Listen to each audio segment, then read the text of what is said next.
Oh, what a wild day it was in Ottawa between the Jackals and the Champions. We pick it up in the 8th inning with New Jersey trailing by a score of 3-1. Andres Caceres on the hill with New Jersey down, facing Kenny Bryant in a big spot with runners on the corners. And he brings the heat as he gets a ground ball here on Bryant to get out of the jam. Keeps the Jackals alive in this game. It's only 3-1 as we head into the 9th inning. This would be huge. Caceres pumped as he comes off the mound. Jackals have something cooking with Richardson on third after a triple by Devontre. Sets this up, Jackals with runners on the corners for Eddie Newton, wearing number 2, and playing shortstop for New Jersey on Sunday as he takes this pitch and lines it into right center field for a base hit. Jackals get a run on the board. All of a sudden, it's now 3-2 with Ottawa still on top. Runner advances to third.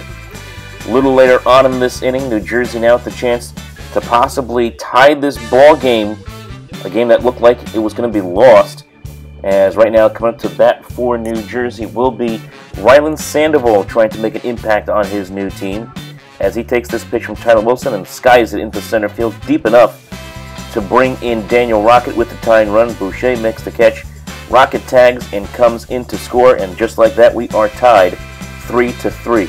But it wasn't over yet here in this 9th inning. Still a lot of drama to come. This time with 2 runners on, Corey Vaughan up, trying to give the Jackals the lead for the first time all day. And he will hit a slow grounder into the hole at shortstop. Garza trying to make the play. He has no play. Bases loaded for New Jersey. Jackals still have life here with bases loaded and 2 out against the struggling Tyler Wilson, who is on the ropes. That brings up Richard Stock as he's in a 3-1 count. Takes this pitch all the way inside. Okay, they quote strike 2. And then it leads to this controversial pitch. 2 strikes. Well, now you got to swing. Runners go outside. Oh, called strike 3! You got to be kidding me! That looked like ball 4 to me. It was ball 4, but it was called strike 3 nonetheless, as the game remains tied going into extra innings. As this time Caceres back on the hill for New Jersey, and he is cooler than the other side of the pillow. Strikeout right here as he gets another K, 2 Ks as it sends the Jackals into extras. And now we're starting to think about some 11th inning magic. Here we go. And you know what? Sometimes redemption can be sweet. This time Richard Stock up at the plate again for New Jersey with a chance to give the Jackals the lead with runners on the corners.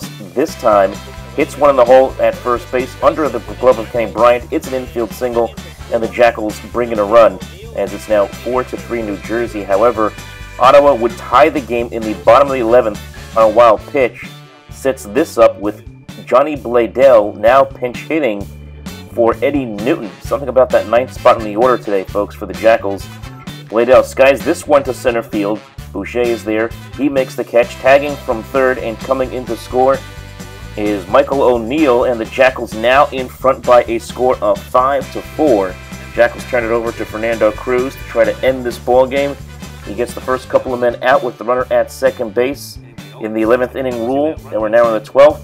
And then he gets this grounder by Garza right to Bladell, and that ends the ball game as the Jackals hold on and win. Cruz pumped up, Jackals pumped up. New Jersey wins 5-4 in 12 innings. They are now 3-1 on the young season here in 2016. What a win for New Jersey. Talk to you next time. This is Michael Cohen.